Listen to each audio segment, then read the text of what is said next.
The episode begins with this unsettling scene of a small boy, Tomoki, being led down a dark, snowy alley by his mother. Later, we shift to a group of 4 schoolboys: Goro, Hyde, Koji, and our protagonist, Tomoki. They're buzzing with that mix of fear and bravado that only kids can muster as they discuss the local haunted tunnel. Naturally, they're hooked. They decide to do the classic horror movie thing, venture into the dark with flashlights for safety.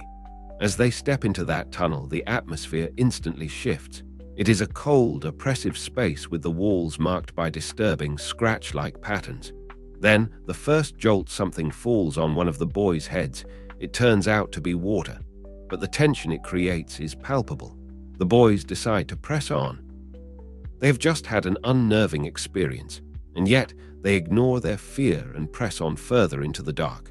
Then the real horror begins. A strange girl named Mary appears as if out of nowhere, blood trickling down her face from her eyes as she is asking the boys for help. When Tomoki reaches to touch her hand, she begs, "Oni-chan, please help me." That phrase is just so unsettling. It's a plea that cuts deep, a direct plea that hits the heart, but only for a moment, because as the group of boys looks around, the mysterious girl is gone as suddenly as she appeared. They try to make it back to the tunnel's entrance, but the path is blocked by shadowy figures. They look terrifying and menacing as they move in on the boys. Then, the scene cuts to Tomoki back home, a seemingly safe place, but the tension of what happened in the tunnel is ever present. The father's comment, "That tunnel is said to be a magnet for people," hangs heavy in the air. Later on, Tomoki returns to the tunnel again and finds the scientists from earlier looking as if they have been through a nightmare. They are disheveled, distraught, and clearly traumatized, and one is just sobbing. They invite Tomoki and Mary's father back to their lab, where they try to explain what has happened. In it, the scientists and Tomoki are engulfed in a blinding light, surrounded by these spectral figures.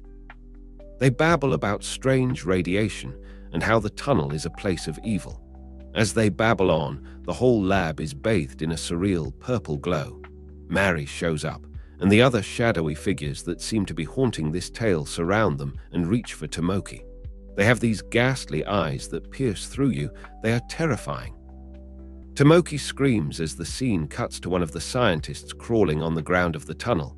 Blood is gushing from his leg, a horrible crunching sound as he falls, and then he dies right there on the tunnel floor. The scene cuts away to Tomoki as he is looking back at what's going on behind him. He looks shocked and horrified, but he quickly resumes running forward into the tunnel. After this terrible event, the scene returns to the group at the lab. Tomoki is looking confused and disoriented as he is told of Mary's fate by the scientist when suddenly, they too fall as the lab is plunged into darkness. The scene cuts to Tomoki's face, staring in horror at the viewer. The story then takes a more surreal turn. We get a peek at what happens when we try to solve the mystery, which leads to more chaos and confusion. As Tomoki looks back at his home, there are flashes of distorted, creepy images, which are just unnerving and leave you feeling ill at ease. The rest of the episode is almost like a fever dream, strange sounds and visions that make you think, what if the things you are seeing are not there, and what is reality? The scene then shifts, and we are shown the outside of the tunnel as Tomoki is talking to Mary.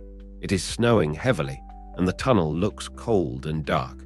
We see into the minds of the characters as each of them asks and questions what they are seeing. The story is slowly becoming a confusing narrative of the events. As the boy gets more confused, the story starts to become confusing as to the reality of the events, what was real and what is not. The tension is building slowly and deliberately as you realize there will be no relief from the horrors of what is happening. The episode takes one final twist as you realize Mary is not who she seems. We get a brief glimpse of a sinister ice cream bus that seems to entice the town's children, and as the episode comes to a close, we are now seeing Tomoki inside his home. His father comes to see him. His father is worried about his daughter, Mary, wondering where she has gone.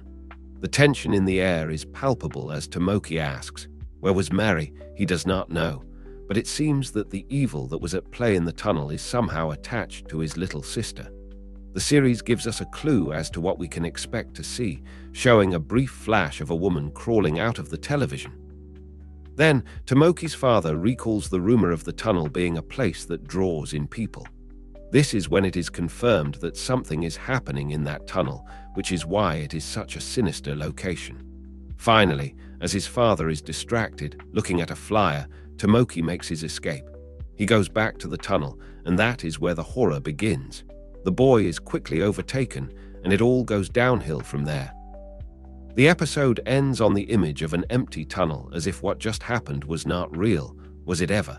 The episode then fades to black and leaves the viewer with the thought, what horrors can we expect to see next in this chilling story?